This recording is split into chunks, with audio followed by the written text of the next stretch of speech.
अभी class start करते हैं। एप्लीकेशन ऑफ डेरिवेटिव में जो सबसे पहला टॉपिक आप पढ़ोगे कौन सा है भाई? रेट तो आउट ऑफ सिलेबस है इस साल। है कौन सा है वाला भाई? वाह भाई, पढ़ दिया होगा तूने पूरा, है ना? वाह भाई, इतना बढ़िया लड़का है, देख। चलो, तेरे कर्मों का फल तेरे को मिलेगा जरूर कभी ना कभी। ठीक है, जो कर्म तूने किया है ना, बिना फल की इच्छा किए हुए, ठीक है, फल मिलेगा तेरे को। चलो, पहला टॉपिक कौन सा जो हमारे इस साल सिलेबस में है? Increasing decreasing. क्या चीज भाई? ये भी जानना जरूरी है ना, क्या चीज? इंक्रीजिंग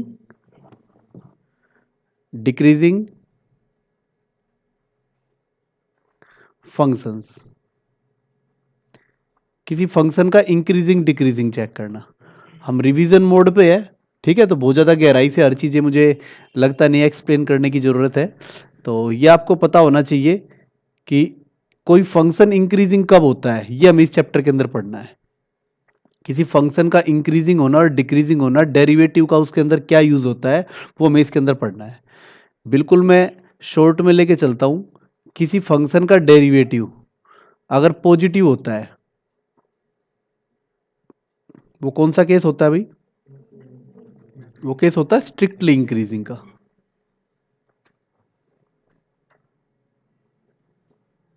ठीक है, और किसी फंक्शन का डेरिवेटिव अगर greater than equals to zero है, वो केस किसका होता है? इंक्रीजिंग का होता है। किसी फंक्शन का डेरिवेटिव लेस देन जीरो होता है तो स्ट्रिक्टली डिक्रीजिंग का केस होता है। और किसी फंक्शन का derivative less than equals to zero है तो किसका केस होता है? वो डिक्रीजिंग का केस होता है। ठीक है, अब इस चीज के ऊपर बहुत ज्यादा घुमाया फिराया नहीं जाता स्ट्रिक्टली, पर आपको फिर भी पता होना चाहिए। ठीक है, अब इस टॉपिक को पढ़ने से पहले सबसे पहला जो हमें जो काम करना होता है वो क्रिटिकल पॉइंट फाइंड करना होता है। क्रिटिकल पॉइंट्स कैसे फाइंड करते हैं भाई? वो इंक्रीजिंग डिक्रीजिंग में भी काम आता है, मैक्सिमम में भी काम आता है। ये भी अपने आप में एक क्वेश्चन है। ठीक है, डायरेक्ट एक नंबर का क्वेश्चन आ जाता है। क्रिटिकल पॉइंट्स वो होते हैं जब फंक्शन का डेरिवेटिव जीरो के इक्वल हो या फिर नॉट डिफाइंड हो तो भी क्रिटिकल पॉइंट फाइंड होता है। ठीक है, पर मैक्सिमम केस में फंक्शन के डेरिवेटिव को हम जीरो पुट करके ही हमारा काम चल जाता है। पर नॉट डिफाइन वाला केस भी आता है, डिनोमिनेटर को भी जीरो पुट करना पड़ता है हमें, अगर डिनोमिनेटर में एक्स है तो। ठीक है, उसको भी जीरो पुट करना पड़ता है। तो उससे क्या आ जाता है, जो एक्स की वैल्यूज आएंगी, ये पुट करने से जो एक्स की वैल्यूज आएंगी वो हमारे क्या होते हैं? क्रिटिकल पॉइंट्स होते हैं। ठीक है, तो इसके अंदर सबसे पहली क्वेश्चन की जो टाइप बनती है वो आपको स्क्रीन पे जो क्वेश्चन दिख रहा है ये वाला है। एनसीईआरटी एग्जाम्पलर में होगा शायद ये क्वेश्चन। ठीक है, जिस बुक से मैंने लिया है वहाँ पे लिखा हुआ था। तो क्या इसके अंदर देखो, ये बड़े इंपॉर्टेंट क्वेश्चन है ये। इस टाइप का सबसे इंपॉर्टेंट क्वेश्चन यही है जिसके एग्जाम में आने के सबसे ज़्यादा चांस है। बिल्कुल बेसिक क्वेश्चन जो होता है, इसको बिल्कुल बेसिक क्वेश्चन बोलते हैं। ठीक है, इन क्वेश्चंस को कैसे करते हैं देखो। हमारे पास फंक्शन दे रखा है, हमें सबसे पहले इसके क्रिटिकल पॉइंट फाइंड करने पड़ेंगे। उसके लिए पहले इसका डेरिवेटिव करना पड़ेगा। एप्लीकेशन ऑफ डेरिवेटिव को मैं डेरिवेटिव से पहले पढ़ा रहा हूँ, इसका मतलब इसमें डेरिवेटिव की आपको बहुत ज़्यादा टेंशन लेने की जरूरत नहीं है। मैक्सिमम केसेस में आपको बेसिक से डेरिवेटिव पता होनी चाहिए। एक्स की पावर एन का डेरिवेटिव पता होना चाहिए। ट्रिग्नोमेट्री वाले सिंपल सिंपल से डेरिवेटिव अगर आपको पता है तो आपका ये चैप्टर कंप्लीट हो जाएगा। इसके अंदर आपको किसी अलग से किसी डेरिवेटिव की जरूरत नहीं पड़ती है। ठीक है, सिंपल सा डेरिवेटिव, छोटा मोटा चेन रूल का इसी क्वेश्चन में यूज हो जाए तो हो जाए। तो कितना आएगा अभी यहाँ पे? 6x² plus 18x plus 12। एक सलाह दी जाती है कि इसको यहीं फैक्टराइज कर लो, ज़्यादा बेटर रहेगा। x² प्लस 3x प्लस 2 क्या आएगा अब यहाँ पे? x plus 2 x plus 1।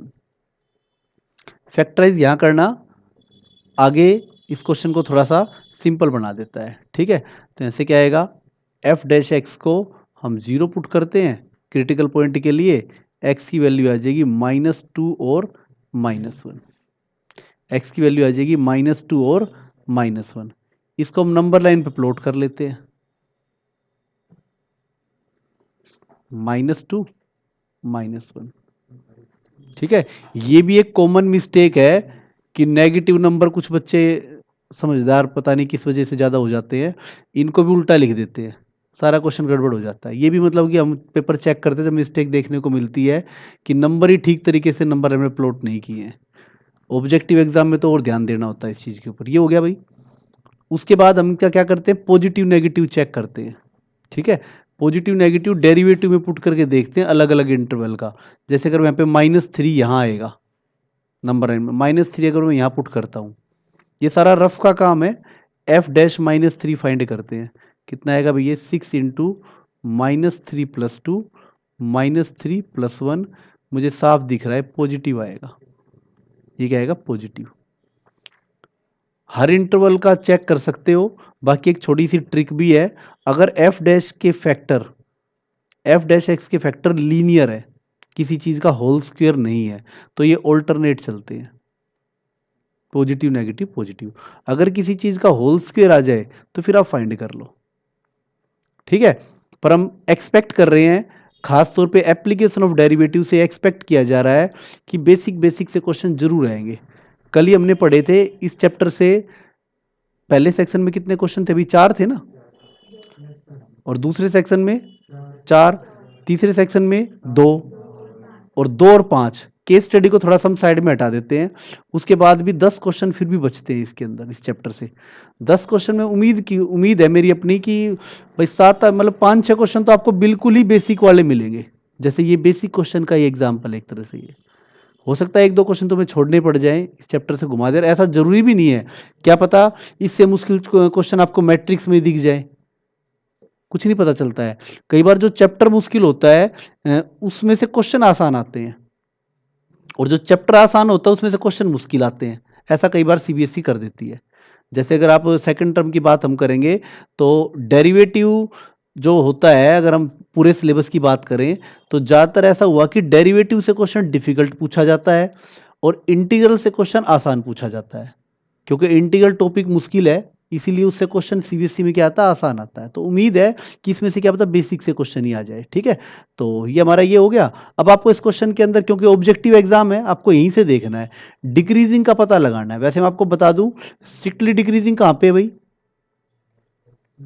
-2 to -1 open आएगा। स्ट्रिक्टली में हमेशा क्रिटिकल पॉइंट क्या होते हैं, एक्सक्लूड होते हैं। और डिक्रीजिंग कहाँ पे है, -2 to -1 क्लोज आएगा। ठीक है, तो कौन सा ऑप्शन हो जाएगा, ऑप्शन बी करेक्ट हो जाएगा। बहुत ध्यान से काम करना है, ध्यान से पढ़ना होता है। जो क्वेश्चन आपको आते हैं अच्छे से एग्जाम में, चाहे वो एग्जाम में आपके 25 क्वेश्चन हो 50 में से, चाहे 20 क्वेश्चन हो, चाहे 30 क्वेश्चन, उनको बहुत ध्यान से करना, डबल ध्यान से करना, क्योंकि उनमें नंबर नहीं कटने चाहिए। औरों में तो क्या पता आप थोड़ा बहुत कहीं गैस भी करोगे, थोड़ा बहुत ठीक हो जाए, पर यहाँ गलती होने का मतलब तो फिर ये क्वेश्चन नंबर तो तुम्हारे गए। ठीक है, बहुत ध्यान से पढ़ना क्या दिया हुआ है। क्लियर है बात ये। अगर इस क्वेश्चन के अंदर ऑप्शन में ये बाई चांस क्लोज इंटरवल होता ही ना, ओपन दे रखा होता, ठीक है ना, अगर ओपन भी होता और क्लोज्ड भी होता फिर तो तुम क्लोज्ड वाला ही लगाते, पर ये होता ही नहीं, इसकी जगह ये दे रखा होता, फिर क्या करोगे भाई, है नन होगा तो भी, ये डिक्रीजिंग भी है, ये स्ट्रिक्टली वाला जो होता है डिक्रीजिंग तो होता ही है वो। ठीक है, तो वैसे तो इस टाइप की कंडीशन आपको देंगे नहीं कभी भी, और वैसे भी जो बेस्ट आंसर लग रहा हो उसका आंसर देना आपको। ठीक है ना कहीं इसका सबसेट, जब इसमें डिक्रीजिंग है तो इसमें भी तो डिक्रीजिंग ही होगा। और तो और कई बार वैसे मुझे लगता नहीं सीबीएसई में आपके साथ इस तरीके का खेल खेलेंगे। अगर बाई चांस यहाँ पे इसके बीच में नंबर कौन सा है, -3/2 है, तो -2 से लेके अगर -3/2 दे रखा होता तो भाई ये होता ही ना ऑप्शन, तो ये सही है भाई। है तो कहीं ना कहीं जिस इंटरवल के अंदर डिक्रीजिंग है उसके सबसेट में भी तो डिक्रीजिंग ही होगा ना। इस तरीके का वैसे कॉम्पिटिटिव एग्जाम में थोड़ा सा कई बार कर दिया जाता है काम, पर यहां उम्मीद है कि सीबीएसई में ऐसा नहीं करेंगे। पर आपको फिर भी पता होना चाहिए, जब इस इंटरवल में डिक्रीजिंग है तो भाई इसके सबसेट में भी तो डिक्रीजिंग ही होगा, सोच के चलो ना। ठीक है, क्या पता इससे छोटा दे दे, कोई और दे दे, तुम सोचे जाओ मेरा तो आंसर है नहीं, गलत हो गया। ठीक है, तो ऐसे में क्या देखना है, ये तो सोच के नहीं चलना होता एकदम की सीबीएसई के अंदर क्वेश्चन गलत आ गया होगा। हो जाते हैं क्वेश्चन गलत हो जाते हैं, पर एकदम नहीं अपने आप को वही समझ ले सब कुछ कि गलत है, हमारे से आंसर नहीं निकला तो भैया ये तो गलत है, ठीक है, और वहीं चिल्लाने लग जाओ कि क्वेश्चन नंबर 5 गलत है जी, गलत है, पूरी क्लास में गलत फैला दो, ठीक है। हाँ, ऐसे नहीं है, ध्यान से क्वेश्चन को ध्यान से बिल्कुल, ठीक है। तो उम्मीद करते हैं कि रेट ऑफ चेंज जो सॉरी इंक्रीजिंग डिक्रीजिंग के बेसिक क्वेश्चन आप लोग करोगे। अभी और भी क्वेश्चन हम कर रहे हैं, देखो नेक्स्ट क्वेश्चन। अब और ज्यादा एग्जांपल दिए नहीं है, अब आप खुद प्रैक्टिस कर सकते हो, कम से कम 4-5 क्वेश्चन की जरूर एक बार प्रैक्टिस कर जाना है, कोशिश करना है एनसीईआरटी वाले ही कर जाओ चाहे, ठीक है ना। ये उम्मीद की जाएगी कि एनसीईआरटी के क्वेश्चन ही बिना रकम चेंज किए हुए आ जाए, ठीक है। उसके बाद क्वेश्चन नंबर हम नेक्स्ट देखते हैं, हम ट्रिग्नोमेट्री भी इसके अंदर आ रही है, इसका हमें पता लगाना है, एग्जाम्पलर का है तो एक बार देख भी लेते हैं इसको, करो भी, ट्राई करोगे क्या आएगा। भले इसके अंदर ट्रिग्नोमेट्री आ गई है, कोई दिक्कत वाली बात नहीं है। एफ डैश एक्स क्या आएगा भाई, secant square x minus 1, always increasing, greater than 0 करते हैं, ठीक है। हाँ, वैसे तो इसका रीजन पता चल गया है। असल में जो ये कोस एक्स जो होता है, ठीक है, इसका वैसे ही पता चल जाएगा, पर चलो तुम अगर वैसे ही फाइंड करोगे तो क्या आएगा, यहाँ से सीकेंट स्क्वायर एक्स माइनस 1 को 0 पुट करोगे यहाँ से, तो यहाँ से सीकेंट स्क्वायर एक्स जो आएगा आपका 1 आएगा, कोस स्क्वायर एक्स भी 1 आ जाएगा, कोस एक्स क्या आ जाएगा, प्लस माइनस 1, ठीक है। कोस एक्स आ गया प्लस माइनस 1। अब एक्स की वैल्यू निकालते हैं, एक बार तो कोस एक्स 1 आएगा, एक बार कोस एक्स माइनस 1 आएगा। कोस एक्स 1 कब होता है भाई, कोस 0, और माइनस 1 कब कब होता है, कोई भी एक एंगल होता है, पाई पे होता है, ठीक है। तो यहाँ पे क्या आएगा, x equal to 2n pi plus minus 0, और यहाँ से क्या आएगा 2n pi plus minus pi. अब n की ऐसी वैल्यू निकालो, हम 0 से 2 पाई को कंसीडर करके चलते हैं, इंटरवल हमारा मेन जो इंटरवल है ना, जो कोई इंटरवल दिया तो है नहीं, तो यहाँ से x की वैल्यू हम निकालते हैं, x की वैल्यू 0 आएगी, 1 पुट करें कितनी आएगी, 2 पाई आएगी, और यहाँ से निकालते हैं तो कितनी आएगी, x की वैल्यू निकल के आएगी, अगर 0 पुट करते हैं तो पाई आएगी, प्लस माइनस पाई पॉजिटिव वाली ले लो, और अगर 1 पुट करेंगे तो 3 पाई आएगी, इतना ही समझ लो। तो कुल मिला के आपके पास जो नंबर लाइन तैयार हुई है ये, उसके अंदर ये पॉइंट आ गए, 0 आ गया, पाई आ गया, और 2 पाई आ गया, ठीक है। अब चेक कर लेते हैं 0 और पाई के बीच में डेरिवेटिव के अंदर, 0 और पाई के बीच का कोई एक ऐसा एंगल ले लो, पाई बाय 2 पे तो असल में नोट डिफाइंड हो जाएगा, ठीक है। कोई और ले लो, पाई बाय 3 ले लेते हैं, पाई बाय 3 कितना आ जाएगा भाई, √2, सॉरी पाई बाय 3, अगर हम इसके अंदर फाइंड करें √2 नहीं, हाँ, एफ डैश पाई बाय 4 ही ले लेते हैं ना, एफ डैश पाई बाय 4 मतलब कितना आएगा, ऐसे secant square pi by 4 minus 1, तो सीकेंट पाई बाय 4 √2 होता है, √2 का स्क्वायर 2 हो जाएगा, 2 माइनस 1 कितना आएगा, पॉजिटिव आएगा एक तरह से, तो यहाँ क्या आ गया, पॉजिटिव आ गया, ठीक है। अब दूसरे वाले में ले लेते हैं, इसके अंदर ऑल्टरनेट मत चला देना एक बार, ठीक है, देखना क्या आएगा। यहाँ क्या आएगा, 3 पाई बाय 2 ले लेते हैं, 3 पाई बाय, हम ले लेते हैं इसको 5 पाई बाय 4 ले लेते हैं, 5 पाई बाय 4 पाई से बड़ा ही आएगा, ये भी स्क्वायर होने की वजह से वो भी √2 ही आएगा, ठीक है ना। तो यहाँ भी क्या आएगा, पॉजिटिव ही आएगा। तो कहीं ना कहीं ये हमें हिंट मिल गया कि ये तो सारे ही पॉजिटिव आ जाएंगे, ये 2 पॉजिटिव आ गए 0 से 2 पाई के लिए, देखो। और वैसे इसका मैं मेन दूसरा मेथड ही बताऊंगा अभी मैं, तो सारे ही पॉजिटिव आ जाएंगे, तो कुल मिला के क्या हो जाएगा, ये ऑलवेज इंक्रीजिंग हो जाएगा, ठीक है। इसका दूसरा रीजन भी आपको बताता हूं, दूसरा रीजन कोई बच्चा बताएगा क्या है इसके अंदर,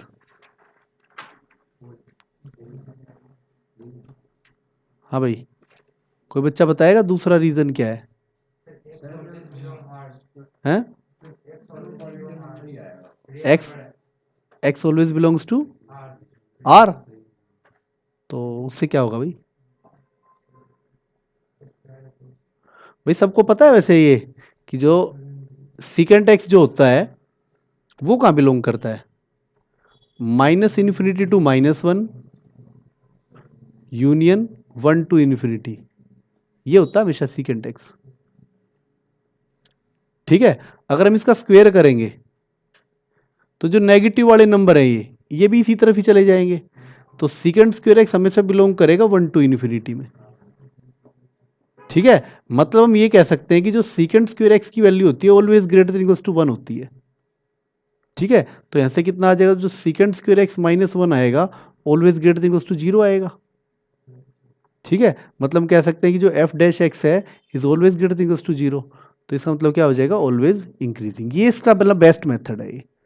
ठीक है, पर क्रिटिकल पॉइंट फाइंड करके इसलिए कराया है कि इस टाइप का क्वेश्चन क्या पता आए या ना आए, पर हो सकता है इसको कहाँ घुमा फिरा के क्रिटिकल पॉइंट के हिसाब से दिया जा सकता है।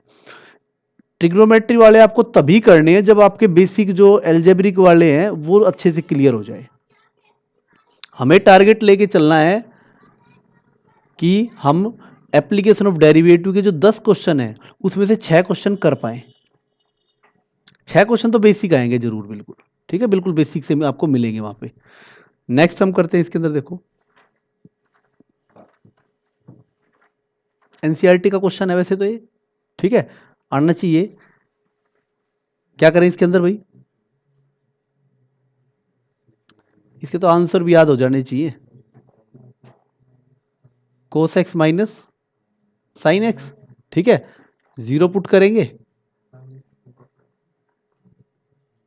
10x बनाएगा। इस क्वेश्चन के अंदर इंटरवल जो है हमारा वो सिर्फ 0 से π/2 है, तो अगर ये इंटरवल है तो x की सिर्फ एक ही वैल्यू आएगी π/4। आपको कोई ट्रिग्नोमेट्रिक इक्वेशन बनाने की जरूरत ही नहीं है। ठीक है भाई, ये आ जाएगा। उसके बाद हम क्या करेंगे, नंबर लाइन बनाएंगे, π/4, 0 से π/2 से हमें बाहर नहीं जाना है। ठीक है, हम कोई भी पॉइंट यहाँ पे पुट करके देखते हैं। हम π/6 पुट कर लेते हैं, यहाँ π/6 आएगा। ठीक है भाई, π/6 यहाँ पुट करेंगे, √3/2 -1/2 पॉजिटिव आएगा। यहाँ पॉजिटिव है, यहाँ चेक कर लो, यहाँ नेगेटिव आएगा। ठीक है, चेक कर लेना बेशक से, हो गया काम। कौन सा बताना भाई, स्ट्रिक्टली इंक्रीजिंग। कौन सा आएगा, स्ट्रिक्टली इंक्रीज आएगा 0 से लेके। ये क्यों इंक्लूड नहीं है, क्योंकि क्रिटिकल पॉइंट है। ये क्यों नहीं इंक्लूड है, क्योंकि ये तो क्वेश्चन में इंक्लूड नहीं है, हम क्यों इंक्लूड करेंगे इसको। ठीक है, तो ऑप्शन सी करेक्ट हो जाएगा इसका। ठीक है भाई, क्लियर है, कोई दिक्कत नहीं। एनसीईआरटी का क्वेश्चन है इसलिए इसको डाला हुआ कि इस बार डिस्कस करा देते हैं। ठीक है, नेक्स्ट, कौन सा फंक्शन 0 से π/2 में, तो एनसीईआरटी का बड़ा ही फेमस क्वेश्चन है। ठीक है ना, एनसीईआरटी में भी एग्जाम्पलर में भी होगा, हो सकता है। कौन सा होता है, कोस एक्स होता है, और कोई सा नहीं मिलेगा आपको। ठीक है, पहले भी समझाया हुआ है। कौन सा इसका आंसर, कोस एक्स होता है।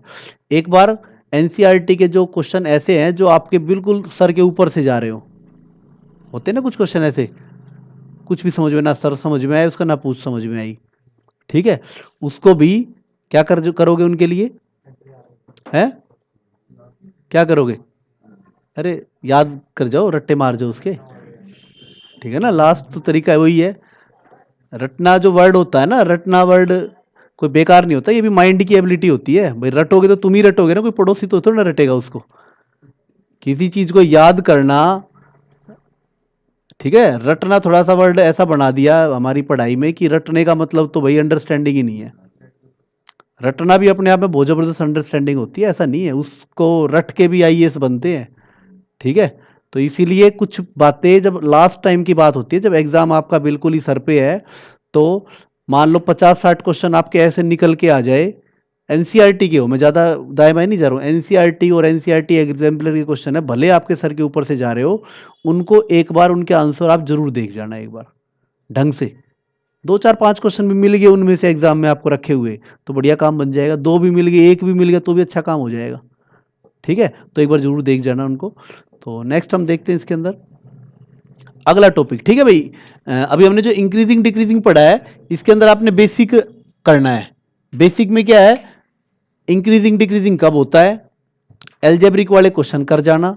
थोड़ा बहुत बेसिक सा ट्रिग्नोमेट्री वाले देख जाना, मेन से क्वेश्चन कम से कम इतना कर जाना, उसके बाद तो आपको और भी पढ़ लेना चाहिए, पर कम से कम इतना है। उसका नेक्स्ट हम पढ़ते हैं, इसके अंदर क्या आता है, टेंजेंट्स एंड नॉर्मल्स। इसके अंदर बेसिक क्या भाई, यहां भी डेरिवेटिव जिसको करना आता है वही आगे इसके अंदर काम कर पाएगा। टेंजेंट नॉर्मल्स के अंदर सबसे पहला काम ही यही है, टेंजेंट का स्लोप कैसे निकलता है भाई,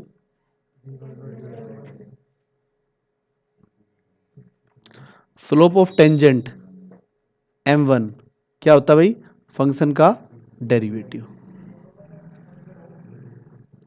एट पॉइंट ऑफ कॉन्टैक्ट। मतलब पॉइंट ऑफ कॉन्टैक्ट को डेरिवेटिव के अंदर पुट कर दिया जाता है, ठीक है। यहीं से स्लोप ऑफ नॉर्मल भी फाइंड होता है,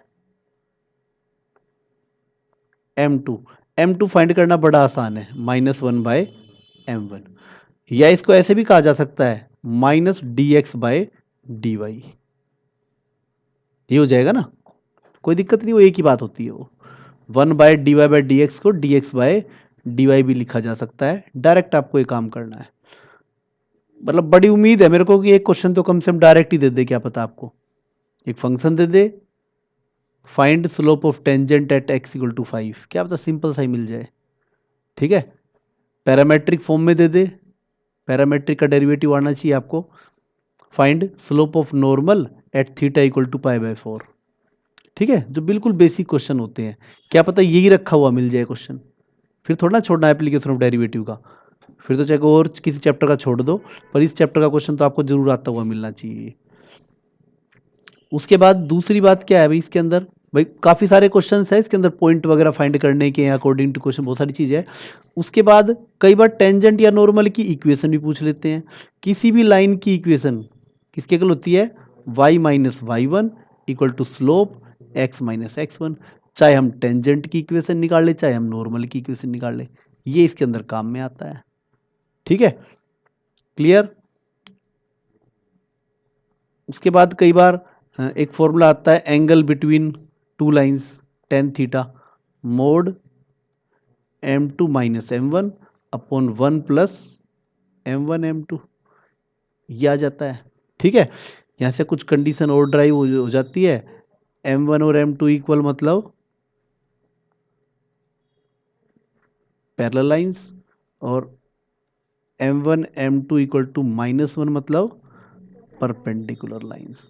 कई बार एंगल बिटवीन टू टेंजेंट्स या एंगल बिटवीन टू कर्व्स आपसे पूछ लिया जाता है इसके अंदर, ठीक है। इसके अंदर देखो क्वेश्चन कैसे कैसे बनते हैं। अब ये एक कर्व दे दिया, ठीक है, एक पॉइंट दे दिया, इसकी टेंजेंट के बारे में पता लगाना है, तो कोई बात नहीं, हम टेंजेंट का स्लोप निकाल लेते हैं, क्या आएगा भाई, dy/dx क्या आएगा, देखना क्या आएगा डेरिवेटिव इसका, 1/5 x raised to power 1/5 - 1, 1/5 x raised to power 4/5।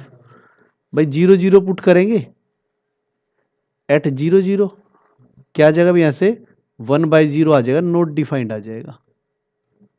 मतलब जो टेंजेंट है पैरेलल आ जाएगी किसके, वाई एक्सिस के, है भाई ऑप्शन में, ठीक है ना, वर्टिकल टेंजेंट,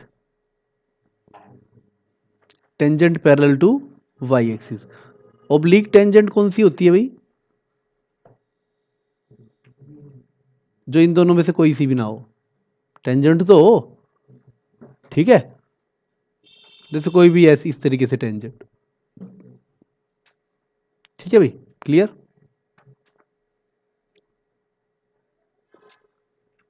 अब इस क्वेश्चन के अंदर आपने टेंजेंट का स्लोप फाइंड करना भी सीख लिया। कई बार कुछ टेंजेंट और एक्स एक्सिस के बीच में एंगल पूछ ले, कुछ भी बात पूछ ले, ठीक है, थोड़ा बहुत और घुमा दे तो एक बात और भी हो सकती है, कभी आपका टेंजेंट का स्लोप, सपोज करो किसी क्वेश्चन के अंदर टेंजेंट का स्लोप 1 आ जाए और आपसे कह दे कि find angle between tangent and x axis, ये पूछ ले, तो ध्यान है ना, टेन थीटा किसके इक्वल आ जाएगा, 1 के इक्वल। स्लोप किसके इक्वल होता था, 11th में पढ़ा है ना, स्लोप टेन थीटा के इक्वल होता था, थीटा कितना आ जाएगा, 45 डिग्री, तो ये वाला एंगल कितने डिग्री का हो जाएगा, 45 डिग्री का हो जाएगा, ठीक है, फिगर ऐसे बनेगी असल में। और m1 अगर -1 के इक्वल आ जाए तो tan थीटा -1, तो थीटा आ जाएगा 135 डिग्री। ठीक है भाई, क्लियर? अब ये आ गया भाई, कर सकते हो। नॉर्मल का स्लोप पूछ लिया, कौन सी फॉर्म है? Parametric form. ये बेसिक क्वेश्चंस है, बेसिक आने चाहिए जरूर। मतलब कि कोई बच्चा ये सोच के इस चैप्टर को फ्लैट ना छोड़ जाए, ये वाला चैप्टर आपको डेरिवेटिव से भी ज्यादा स्कोरिंग बन सकता है। ठीक है ना, और चैप्टर की बात नहीं कर रहा हूं मैं। कई बार कोई बच्चा ये सोचे कि हम पहले डेरिवेटिव पढ़ेंगे, पूरा टाइम मिलेगा तो एप्लीकेशन ऑफ डेरिवेटिव करोगे। उनको कैसे पढ़ना चाहिए? पहले बेसिक डेरिवेटिव पढ़े, उसके बाद एप्लीकेशन ऑफ डेरिवेटिव पढ़ ले, ठीक है, फिर डेरिवेटिव को कंप्लीट कर ले। ये तरीका बेस्ट रहता है। ठीक है, क्लियर है भाई? हो जाएगा ना ये? टी की वैल्यू हम पुट कर देंगे भाई। इक्वेशन ऑफ टेंजेंट पूछ रही, देखो बड़ा अच्छा क्वेश्चन है ये।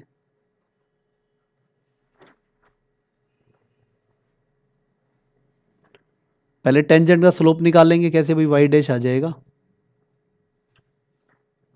2x - 4 eight x equal to -2। कितना आ गया भाई? 2 इंटू -2 -4 दैट इज -8। ये टेंजेंट का स्लोप आ गया। बहुत ध्यान से पढ़ लेना, टेंजेंट का ही पूछा है, नॉर्मल का पूछा है। ठीक है, कभी गलती हो जाए कि टेंजेंट का पूछा हुआ है तुम नॉर्मल का निकाल रहे हो, नॉर्मल का पूछा हुआ तुम टेंजेंट का निकाल रहे हो। ठीक है, ये आ गया। अब बात आती है देखो पॉइंट की। पॉइंट ऑफ कॉन्टैक्ट इस क्वेश्चन के अंदर गिवन है भाई। पॉइंट ऑफ कॉन्टैक्ट अधूरा गिवन है। पॉइंट ऑफ कॉन्टैक्ट अधूरा गिवन है। क्या दे रखा है? पॉइंट ऑफ कॉन्टैक्ट का सिर्फ एक्स कोऑर्डिनेट पता है। इसको कहां पुट कर देते हैं? फर्स्ट में। ठीक है, पुट इन फर्स्ट। तो y कितना आ जाएगा यहां से? 4 - 4 इंटू -2 -5, 4 + 8 -5 कितना आ जाएगा? 7। तो पॉइंट हो गया आपका -2,7। अगर इस क्वेश्चन के अंदर पॉइंट ऑलरेडी दे ही रखा होता एट -2,7, फिर हमारा ये स्टेप बच जाता। पर कई बार ऐसा हो जाता है कि पॉइंट ऑफ कॉन्टैक्ट कंप्लीट नहीं देते, पॉइंट ऑफ कॉन्टैक्ट अधूरा देते हैं। यह अधूरा पॉइंट ऑफ कॉन्टैक्ट है। अधूरा को पूरा करने के लिए हमेशा कर्व का यूज करते हैं। ठीक है, ये पॉइंट ऑफ कॉन्टैक्ट आ गया। अब हमारे पास स्लोप, ये रहा स्लोप, ये रहा पासिंग पॉइंट। आप इक्वेशन फाइंड कर सकते हो। करना भी क्या आएगी? हैं? y - y1 equal to m1 x - x1। क्या आएगा भाई? Option A. Option A is correct. ठीक है, क्लियर? सभी को ए और डी बनाना आता है ना अच्छे से? वैसे तो कैपिटल में लिख देना ऑप्शन वहां पे एग्जाम में, पर कई बार पता नहीं कुछ बच्चे मैंने देखे हैं ए को भी ऐसे बनाते हैं और डी को भी ऐसे बनाते हैं। ठीक है, मतलब इसको थोड़ा जो ए बनाते टाइम, स्मॉल ए बनाते टाइम, ये हल्का सा यहाँ ले जाते हैं, पता नहीं क्या राइटिंग लिखते हैं। या तो वो ओवर स्मार्ट है। ठीक है, ओवर स्मार्ट भी तो होते हैं ना बच्चे, जो टीचर को ठीक लगेगा कर लेगा भाई, मान लेगा। ठीक है, पर ऐसा काम मत करना। ऐसे काम उन क्वेश्चन में कम से कम मत करना जो अच्छे से आता हो। ठीक है, अपना यही वाले बना लेना। ये ए है हमारा, ये डी है हमारा। कैपिटल में लिख देना, कोई दिक्कत नहीं है। ठीक है,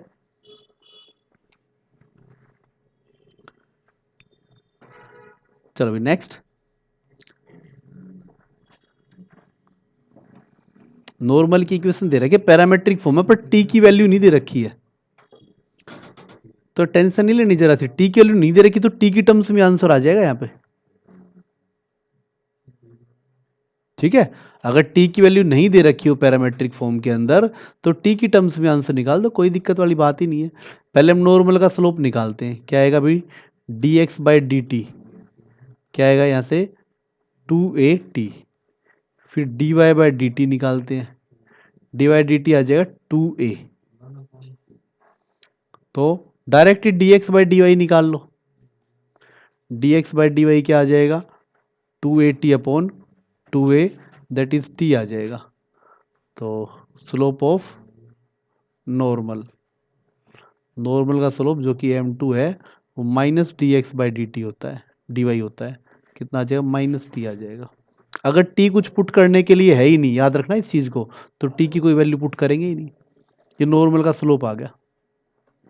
ठीक है, तो हम यहाँ से निकालते हैं, इक्वेशन आ जाएगी y minus y one equal to m x minus x one. अब ये x1 y1 कहाँ से आएंगे, वो भी यही हो जाएंगे।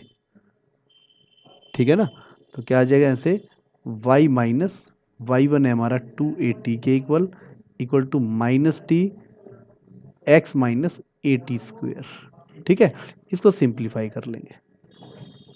पैरामीट्रिक फॉर्म में अक्सर होता है, अगर थर्ड पैरामीटर की वैल्यू नहीं दे रखी हो तो फिर वही रह जाएगा, यही एक्स वाई यही पासिंग पॉइंट हो जाएगा, यही पॉइंट ऑफ कॉन्टैक्ट हो जाएगा।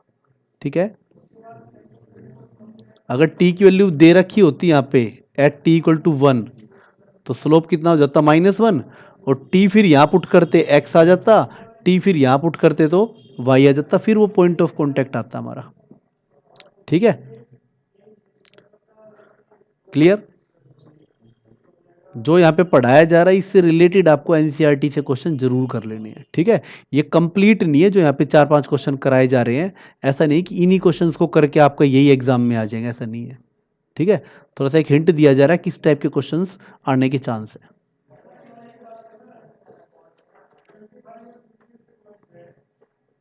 ये भी हमारा अच्छा क्वेश्चन है। टेंजेंट अगर किसी लाइन के पैरेलल है तो टेंजेंट का स्लोप और इस लाइन का स्लोप हम इक्वल रखेंगे।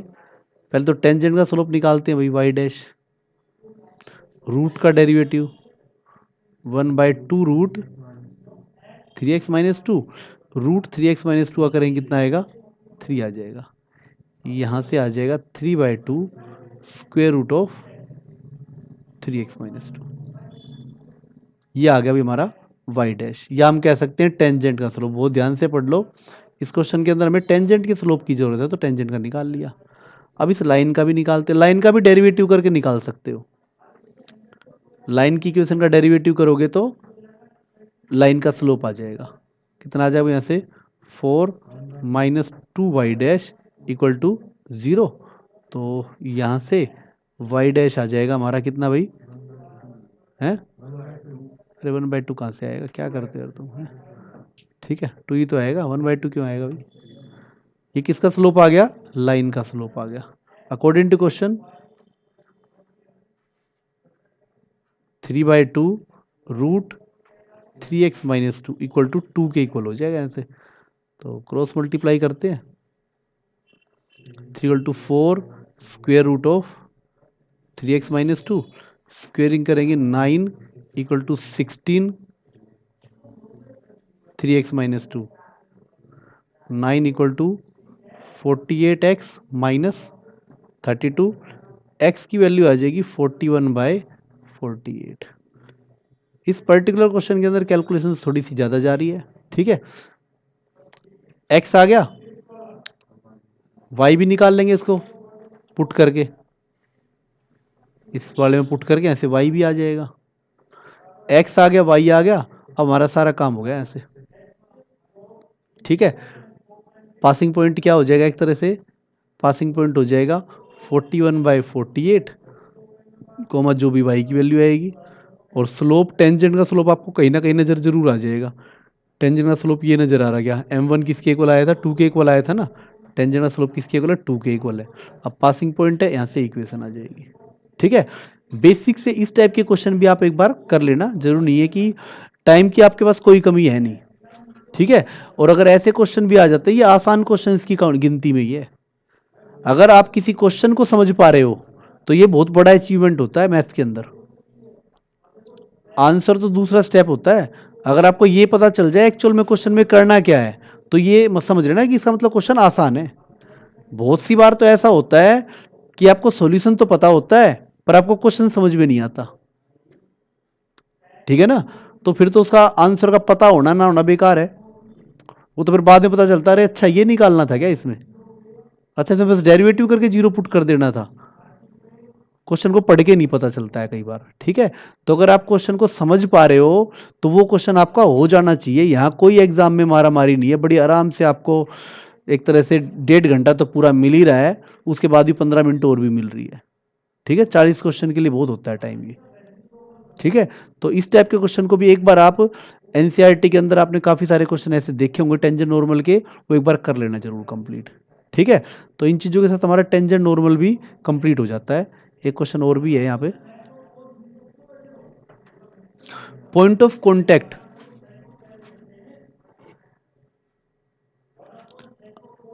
दिया हुआ है इस क्वेश्चन के अंदर, ध्यान से पढ़ लेना।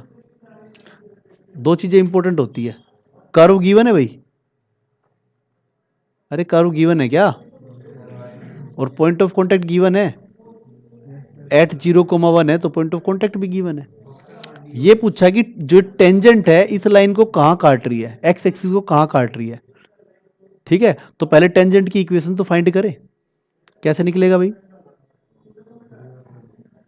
y डैश हो जाएगा 2 e raise to power 2x at 0,1। बहुत ही अच्छा क्वेश्चन है, जीरो यहाँ पे पुट करेंगे तो e की पावर 0,1 हो जाएगा 2 आ जाएगा। ये टेंजेंट का स्लोप आ गया भाई, टेंजेंट की बात करें ध्यान से पढ़ लेना क्वेश्चन को। और इक्वेशन क्या आ जाएगी टेंजेंट की, y minus 1 equal to 2x minus 0, कितना आएगा भाई यहाँ से, y minus 1 equal to 2x, हम कह सकते हैं minus 2x plus y equal to 1। किसी भी लाइन का अगर आपको x एक्सिस के साथ इंटरसेक्शन फाइंड करना है तो क्या करते हैं, y को 0 पुट कर देते हैं, पुट y इक्वल टू 0, वाई को 0 पुट करोगे x कितना आ जाएगा भाई, -1/2। तो पॉइंट क्या हो जाएगा, -1/2, 0। ऑप्शन बी करेक्ट हो जाएगा, ठीक है।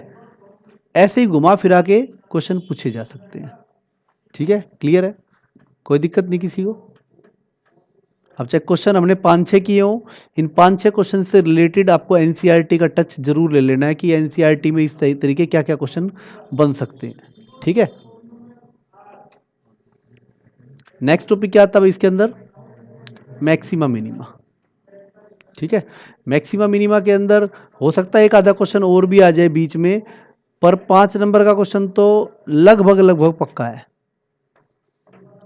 और एक बात और बता दूं, बाय चांस देखो हम पूरा मूड बना के जा रहे हैं कि मैक्सिमा मिनिमा से केस स्टडी आएगी, पर क्या पता भैया किसी और चैप्टर से आ जाए, तो कोई घबराने, अगर इसके अलावा किसी और चैप्टर से आती है तो इससे आसानी आएगी, ये समझ लेना। अगर इसके अलावा किसी और चैप्टर से अगर आ जाती है तो इससे आसानी रहेगी, थोड़ा सा ध्यान दोगे तो तुम्हारे उसके अंदर क्वेश्चन हो जाएंगे, कोई दिक्कत नहीं आएगी, ठीक है।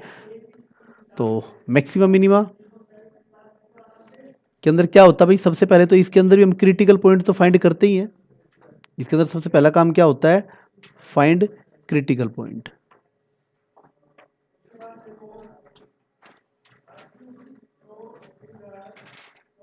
ये तो इसके अंदर करना ही पड़ता है, ठीक है। क्रिटिकल पॉइंट जैसे हमने पहले सीखे थे। अब इसके अंदर कुछ टेस्ट है मैक्सिमा मिनिमा के लिए। अगर किसी फंक्शन का डेरिवेटिव, डबल डेरिवेटिव टेस्ट हम देख लेते हैं पहले, किसी फंक्शन का डेरिवेटिव, या चलो हम पहले हम कर लेते हैं फर्स्ट डेरिवेटिव टेस्ट पढ़ लेते हैं इसके अंदर। First derivative test, first derivative test आपका same to same like increasing decreasing है। जो स्टेप आपने इंक्रीजिंग डिक्रीजिंग में यूज किए थे वही है, नंबर लाइन पे हम प्लॉट कर लेते हैं वही क्रिटिकल पॉइंट्स को, मान लेते हैं आपका A1 A2 A3 ऐसे आ जाए, ठीक है। और हमने सिंगल डेरिवेटिव, अभी तक डबल डेरिवेटिव का कोई रोल नहीं है, पॉजिटिव नेगेटिव पॉजिटिव पॉजिटिव, ऐसा अगर हमने कर लिया, ठीक है। तो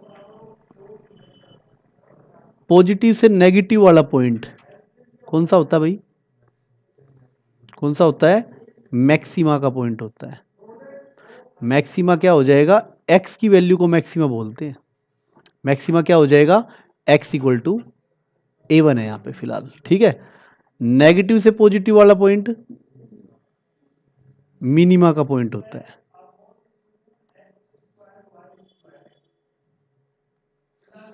और जब कोई चेंज ही नहीं होता साइन में, नो चेंज वाला पॉइंट क्या होता है? पॉइंट ऑफ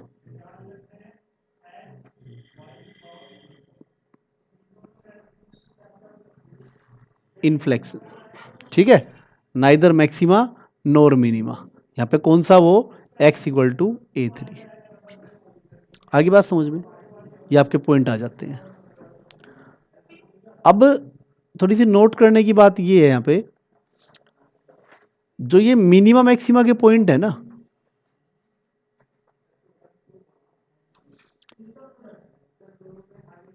भाई जनरली इन्हीं पे ही क्या आती है? जनरली इन्हीं पे ही मैक्सिमम और मिनिमम वैल्यू भी आ जाती है। आपको बहुत ज्यादा यहाँ पे दिमाग वो नहीं करना अपना। कई बार आपसे किसी फंक्शन की मैक्सिमम मिनिमम वैल्यू पूछे, क्वेश्चन ही लेके चलते हैं, देखो ये आ जाए, किसी फंक्शन की मैक्सिमम मिनिमम वैल्यू फाइंड करनी, ये क्वेश्चन आ जाए, ठीक है। तो आपको कोई बहुत ज्यादा गहराई से नहीं सोचना, सर ये बताया था, सीधा इसके अंदर भी क्या करना, आपको मैक्सिमम मिनिमम फाइंड करके काम कर लो। कोई इंटरवल भी नहीं दे रखा, तो आपको सिंपल सा इसके अंदर क्या करना है, क्रिटिकल पॉइंट फाइंड करने। इस क्वेश्चन के अंदर क्या आएगा? ऐसे एफ डैश एक्स आ जाएगा, कितना? 6x² minus 30x plus 36। आपको इसको इंक्रीजिंग डिक्रीजिंग की तरह ही करना है, सेकंड डेरिवेटिव के चक्कर में बड़ा आराम से हो जाएगा ये। क्या आएगा? ऐसे 6 कॉमन, कितना आ जाएगा? x² minus 5x plus 3, sorry plus 6, ठीक है। तो फैक्टराइज करने में भी गड़बड़ मत कर देना भाई, x माइनस 3 x माइनस 2, तो 2 पॉइंट आ जाएंगे। क्रिटिकल पॉइंट अगर आप निकालते हो तो 2 आ जाएंगे, 2 और 3। नंबर लाइन पे प्लॉट करोगे इनको, 2 3, डेरिवेटिव लीनियर फैक्टर को एक जीरो पे ही चेक कर लो, जीरो यहाँ पुट करेंगे तो पॉजिटिव आएगा, ये नेगेटिव आएगा, ये पॉजिटिव आएगा। ये वाला पॉइंट मैक्सिमा का हो गया, ये किसका हो गया? मिनिमा का हो गया। ये किसका पॉइंट है? मैक्सिमा का। और ये किसका पॉइंट है तो ये लोकल मैक्सिमा मिनिमा, पर इन्हीं पे ही क्या आ जाएगी? मैक्सिमम और मिनिमम वैल्यू आ जाएगी। क्वेश्चन उसी हिसाब से फ्रेम होगा, और भी बहुत सारे केस बन जाते हैं, जब दो ही हैं तो इन्हीं पे ही आ जाएगी। तो एक तरह से वैसे तो इसकी लोकल मैक्सिमा वैल्यू आएगी ये, पर कई बार लोकल मैक्सिमा मिनिमा वैल्यू उसकी मैक्सिमम वैल्यू हो जाती है, जब कोई और कोई है ही नहीं, एक ही लोकल मैक्सिमा है, ठीक है, तो वही इसकी क्या हो जाएगी? मैक्सिमम वैल्यू हो जाएगी। आपको इस बात में ज़्यादा सोचने की बात नहीं है, तो हम सिर्फ बात करेंगे मैक्सिमम वैल्यू की। मैक्सिमम वैल्यू हो जाएगी फंक्शन की 2 पे, इसके अंदर हम क्या पुट कर देंगे? 2 पुट कर देंगे। और इसकी जो मिनिमम वैल्यू है वो क्या हो जाएगी? 3 पे, ठीक है। अगर इस क्वेश्चन के अंदर क्लोज्ड इंटरवल भी दे रखा होता, कोई इंटरवल भी दे रखा होता 0 से लेके सपोज करो 5 तक, फिर हम ये वैल्यू कहां चेक करते? इन पे भी चेक करते फिर हम, ठीक है, इन दोनों पे भी चेक करते। अगर आपको टाइम बचाना है, एक और हिंट दे देता हूं, आपको ये काम करने की वैसे कोई जरूरत है नहीं। ऑब्जेक्टिव एग्जाम में जो क्रिटिकल पॉइंट आए हैं उन्हीं को पुट कर लो ना, उनमें से जो बड़ी होगी वो मैक्सिमम वैल्यू होगी, जो छोटी होगी वो मिनिमम वैल्यू होगी, दैट्स ऑल। कभी भी आपको किसी फंक्शन की मैक्सिमम और मिनिमम वैल्यू फाइंड करनी हो, चाहे एब्सोल्यूट फाइंड करनी हो, चाहे वैसे फाइंड करनी हो, आपको सिर्फ क्रिटिकल पॉइंट्स पर वैल्यू फाइंड कर देनी है। और अगर इंटरवल गिवन है तो इंटरवल के एंड पॉइंट पे भी कर दो, बस काम खत्म, ठीक है। ऐसे क्वेश्चन डायरेक्ट आ सकते हैं। क्लियर है ये क्वेश्चन बढ़िया से? अब देखो ये वाला क्वेश्चन बिल्कुल बेसिक है, एग्जाम्पलर का क्वेश्चन है, बताना भी इसका क्या आएगा। हम्म, निकालो भी क्या आएगा इसका, ऐसे नहीं देखते ही करो, इसका निकालो आंसर। क्रिटिकल पॉइंट निकालो सबसे पहले।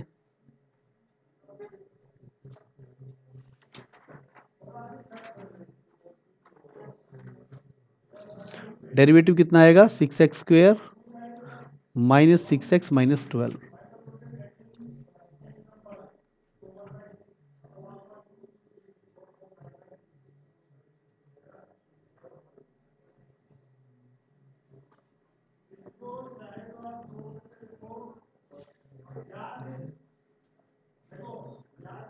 अगर जीरो पुट करते हैं तो x की वैल्यू 2 आ जाएगी और -1।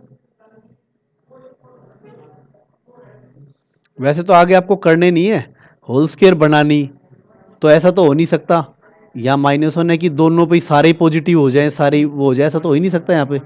तो एक मैक्सिमा आएगा, एक पक्का क्या आएगा इसके अंदर, मिनिमम। फिर भी बिल्कुल 100% श्योर हो, जब आपको क्वेश्चन लगता है कि क्वेश्चन समझ में आ गया आपको, तो उसमें आपको कोई रिस्क नहीं लेना है, ठीक है, ध्यान से। तो इसका क्या हो जाएगा, ऑप्शन सी हो जाएगा। ठीक है भाई, क्लियर है।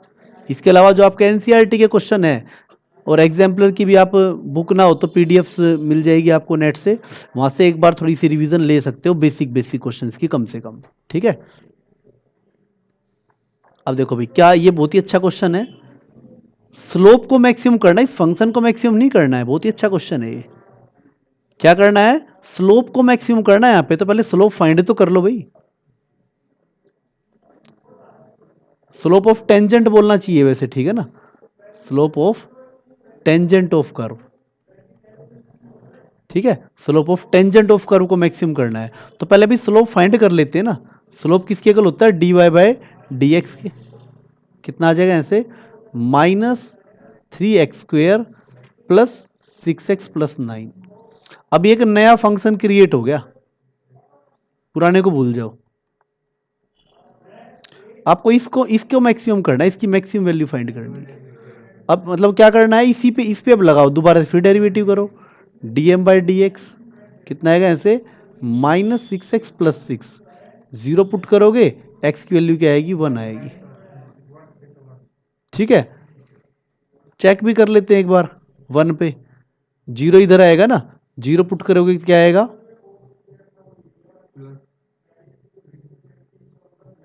पॉजिटिव, ठीक है। और यहाँ क्या आएगा, नेगेटिव। पॉजिटिव से नेगेटिव क्या होता है, ये मैक्सिमा का पॉइंट आ गया, और आना ही मैक्सिमा ही था पक्का, ये मैक्सिमम पॉइंट आ गया।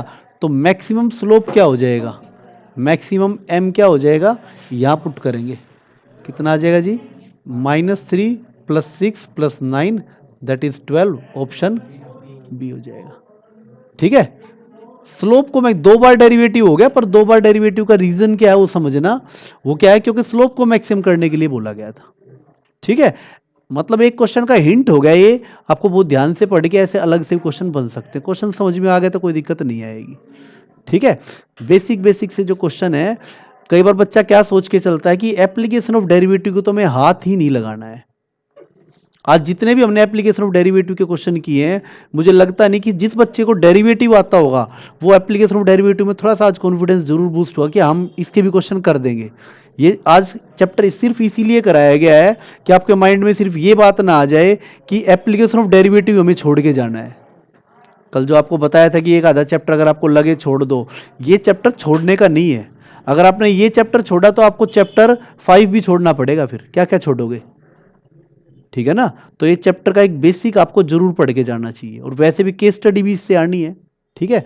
तो इसके अंदर देखना भी ये वाला क्वेश्चन भाई, आंसर बताओ जल्दी से। नेक्स्ट का फंक्शन की मिनिमम वैल्यू बतानी है।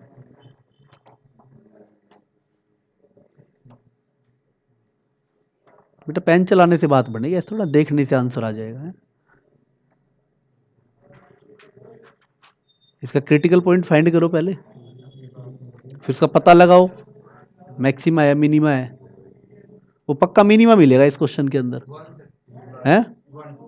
क्रिटिकल पॉइंट क्या है भाई, डेरिवेटिव करेंगे इसका, कितना आ जाएगा, 2x माइनस 4, ठीक है। जीरो पुट करोगे, सॉरी 2x माइनस 8, तो ये कितना आ जाएगा, x की वैल्यू क्या आएगी, 4 आएगी। नंबर लाइन बना लो, 4 ले लो, जीरो पे चेक करोगे कितना आएगा भाई, नेगेटिव आएगा या पॉजिटिव आएगा। नेगेटिव से पॉजिटिव कौन सा होता है, मिनिमा का पॉइंट होता है, ये मिनिमा का पॉइंट आ गया। तो मिनिमा का पॉइंट है तो मिनिमम वैल्यू तो आएगी इसकी, मिनिमम वैल्यू आ जाएगी। मिनिमम वैल्यू भी यहीं पुट करेंगे, 4 का स्क्वायर माइनस 8 इंटू 4 प्लस 17, कितना आएगा भी यहाँ से, 16 माइनस 32 प्लस 17, कितना आ जाए, 1 आ जाएगा। तो इसकी मिनिमम वैल्यू क्या आएगी, इसकी 1। कोई पूछ ले इसकी मैक्सिमम वैल्यू पूछ लेते तो, डज नॉट एग्जिस्ट, एग्जिस्ट ही नहीं कर रही वो, ठीक है। तो कई बार है ना, कुछ बच्चे थोड़ा सा और स्मार्ट बन के ये मत करना जी सर इनकी तो कोई ज़रूरत ही नहीं है, इसको चेक कर लेना, खास तौर पे तब जरूर चेक कर लेना अगर नन ऑफ दीज ऑप्शन में हो तो, ठीक है, जरूर चेक कर लेना एक बार, क्या पता दूसरी पूछ ले तुम्हारा। अगर मिनिमा आया तो मिनिमम वैल्यू ही आएगी, अगर मैक्सिमा आया तो मैक्सिमम वैल्यू ही आएगी। ठीक है, बिल्कुल बेसिक बेसिक से क्वेश्चन है मैक्सिमा मिनिमा के। कोई भी सैंपल पेपर आप जो थोड़ा सा जायज से उठा के देखोगे, आपको जो मैंने आज बात डिस्कस कराई है, आपको लगभग वही क्वेश्चन पेपरों में आपको नजर आएंगे वो। ठीक है, और उम्मीद है सीबीएसई में भी नजर आए। ठीक है, ये देखना भाई, एब्सोल्यूट वाला आ गया। एब्सोल्यूट वाले में और मैक्सिमम मिनिमम वाले में तो बल्कि और अच्छा, आपको कोई वैल्यू चेक ही नहीं करनी, बल्कि अब मतलब वो सॉरी कोई टेस्ट करना ही नहीं है। जब भी कभी आपसे एब्सोल्यूट वैल्यू पूछ रहे ना, आपको सिर्फ क्रिटिकल पॉइंट फाइंड करने हैं और बाउंड्री पॉइंट फाइंड कर तो दे ही रखे हैं इसके इंटरवल के, आप इन पे वैल्यू फाइंड कर लो बस। बताओ भाई क्रिटिकल पॉइंट क्या आएंगे इसके अंदर, बताना। एफ डैश एक्स क्या आएगा देखो,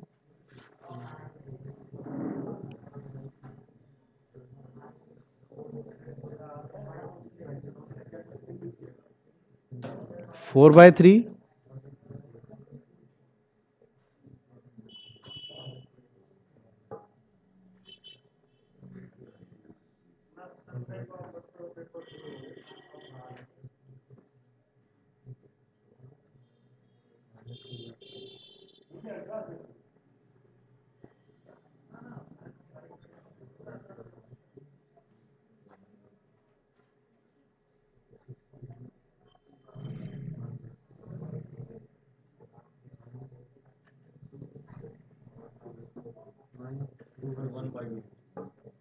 क्या है भाई,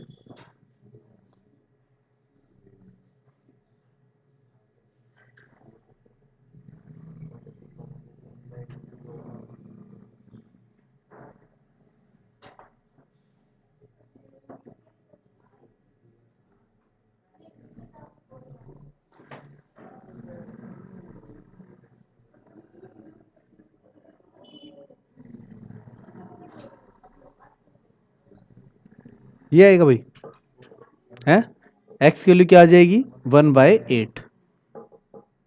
ठीक है, एक्स की वैल्यू 1/8, तो एक ही क्रिटिकल पॉइंट आया बस। तो तुम्हें तीन जगह वैल्यू चेक करनी है इसकी। नाउ एफ -1 फाइंड करो पहले, कितना आएगा, 12 इंटू -1 की पावर 4/3 -6 इंटू -1 की पावर 1/3, कितना आएगा अभी यहाँ से, -1 की पावर 4/3 प्लस का 1 आ जाएगा। ठीक है, तो दिक्कत तो नहीं इस बात में। -1 का क्यूब रूट क्या होता है, -1 की पावर 1/3 -1 के इक्वल होगा, उसकी पावर 4 करेंगे तो 1 आ जाएगा, कितना आएगा, 12 आ जाएगा। और ये कितना आएगा, -1 आएगा प्लस का 6 आ जाएगा, कितना आ जाएगा, 18 आ जाएगा। ऐसे F1 देखना कितना आएगा, 12 इंटू 1 की पावर 4/3 -6 इंटू 1 की पावर 1/3, 12 माइनस 6 आ जाएगा। ठीक है, उसके बाद F1/8 फाइंड करते हैं, कितना आएगा जी, 12 इंटू 1/8 की पावर 4/3 -6 इंटू 1/8 की पावर 1/3, कितना आएगा ये, 1/2 की पावर 4, 12 इंटू 1/16, ये आएगा ना भाई। सोल्व करना तो आता होगा ये 9th क्लास में है ये, है भाई, क्या कह रहे हो,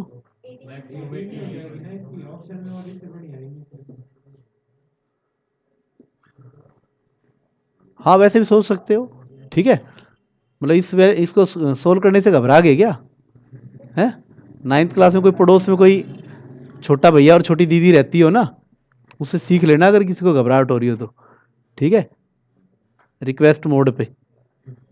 ठीक है, हाँ, कितना आएगा ऐसे, 1/2 आएगा, इसको सोल्व कर लेंगे भी जो भी आंसर आ जाएगा। ठीक है, बाकी इसकी आपसे मैक्सिमम वैल्यू पूछी गई है, मैक्सिमम वैल्यू कितनी आएगी, 18 आ जाएगी। कई बार ना बड़ा क्वेश्चन की वर्डिंग बड़ी घुमा देते हैं, आपसे क्या देते हैं, find sum of maximum and minimum value, तो आपको दोनों वैल्यू फाइंड करनी, दोनों का सम कर लेना है, दोनों का डिफरेंस पूछ ले, कुछ ऐसे घुमा फिरा सकते हैं। तो मैक्सिमम मिनिमा में जो मैक्सिमम और मिनिमम वैल्यू फाइंड करने वाले क्वेश्चन है, ये आप कर दोगे बड़ी आराम से। ठीक है, फर्स्ट डेरिवेटिव टेस्ट आपका बड़ा अच्छे से क्लियर हो जाएगा। ठीक है भाई, तो मिलते हैं अगली क्लास में। ठीक है।